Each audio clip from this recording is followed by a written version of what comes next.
What follows has everything to do with climate deception by the US government and intergenerational moral corruption perpetrated by both the Republican and Democratic parties, and particularly the Republican Party regarding Trump's criminality. From the last page of the Senate Intelligence Committee on Russian Active Measures Campaigns and Interference in the 2016 U.S. election. Additional views of Senator Wyden, U. The fifth and final volume of the committee's report includes a wealth of extremely troubling new revelations about the counterintelligence threat posed by Donald Trump and his campaign.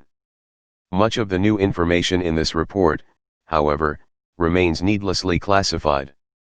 That is unfortunate, not only because the counterintelligence concerns that surround Donald Trump constitute an ongoing threat to national security, but because this report includes redacted information that is directly relevant to Russia's interference in the 2020 election. As the report details, the committee was hindere.d in numerous ways by the subjects of its investigation. In other respects, however, the impediments to the investigation were self-inflicted. First, while the committee investigated interactions between Donald Trump and particular Russians and identified deeply concerning financial links, it did not seek to answer key questions about Donald Trump's finances that relate directly to counterintelligence. In short, the committee did not follow the money. Second, the committee's arbitrary limits on staff access undermined members' ability to engage fully in the investigation. As a result, my support for the report as well as some of the directions the committee did and did not take must be qualified. Excessive redactions. The report includes new revelations directly related to the Trump campaign's cooperation with Russian efforts to get Donald Trump elected. Yet significant information remains redacted. One example among many is the report's findings with regard to the relationship between Trump campaign manager Paul Manafort and Russian intelligence officer Konstantin Kilimnik. The report includes significant information demonstrating that Paul Manafort's support for Russia and pro-Russian factions in Ukraine was deeper than previously known.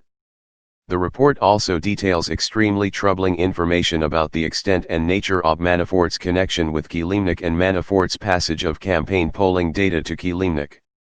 Most troubling of all are indications that Kilimnik, and Manafort himself, were connected to Russia's hack and leak operations. Unfortunately, significant aspects of this story remain hidden from the American public.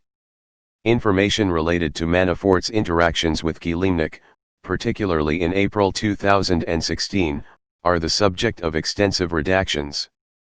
Evidence connecting Kilimnik to the GRU's hack and leak operations are likewise redacted, as are indications of Manafort's own connections to those operations. There are redactions to important new information with regard to Manafort's meeting in Madrid with a representative of Oleg Deripaska. The report also includes extensive information on Deripaska, a proxy for Russian intelligence and an associate of Manafort. Unfortunately, much of that information is redacted as well. The report is of urgent concern to the American people, in part due to its relevance to the 2020 election and Russia's ongoing influence activities. The public version of the report.